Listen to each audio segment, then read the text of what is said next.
holidays were really my favorite memories. Be frank with you. Sundays were always good for me. That was a holiday in a sense. But I liked Thanksgiving, and I liked Christmas, and I liked Easter, and it wasn't simply because you got presents, and that's, as a child, that's, everybody loves to get a present, no matter how simple it is.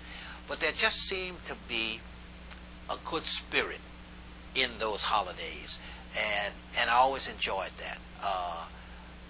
I never really was a big food.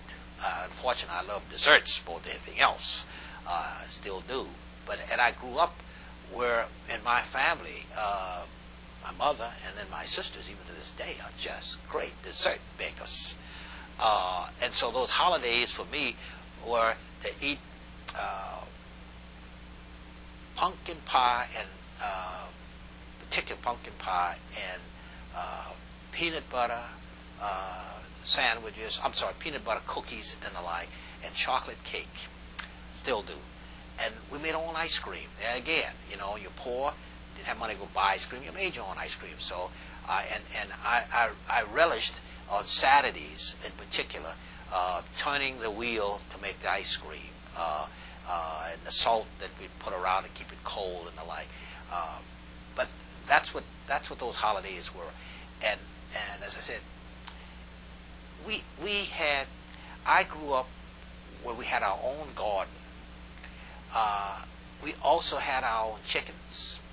We had our own cow. And my job as the youngest in the family was I had to take the cow out to pasture.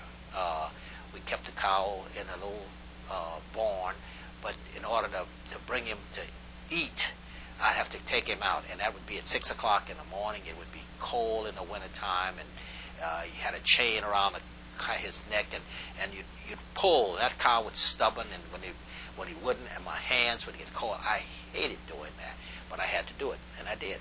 And that was how milk. We didn't pasteurize the milk. We milked the cow, and you brought it right in and drank the milk. I love tomatoes to this day because I had my own tomato garden. I had corn, and when you think about it, all those were natural foods, and every Sunday we ate together. We ate great meals, right out of the garden, so to speak. I grew up where you call it now rice dressing. We called it dirty rice, but it was white rice, dirty rice, which was made with all kind of sauces. I mean, yes, more spices than anything else. And the ham, the chicken, everything, and dessert. You didn't eat a Sunday meal without two kinds of desserts, whether a chocolate cake or a pie or ice cream. I look back at this now, so help me, and I say to people, and I've gone to restaurants and food, it's not bad, but there's nothing like the home cooking. Every spring, you had to take what they call a cleansing, and we took castor oil. You never heard of castor oil. You heard of castor oil. Well, the way they made the castor oil, you drink the castor oil and take the taste out of it, they gave you a shot of bourbon. And I hated the bourbon because I hated the castor oil. And to this day, I don't drink bourbon. I drink something else. I want to drink bourbon. But I hated that bourbon. And maybe that was another way to say, don't drink too much because it tastes like that castor oil. But I had an appreciation for alcohol, and no abuses, balance and the like. And that again came.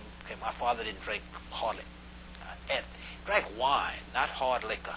Drank wine, but we had it at a kid. So my favorite memories were Sundays. I knew I was going to have this big Sunday dinner, and at the holiday season, all of this good food, and had always an appreciation for the good food, and still have that taste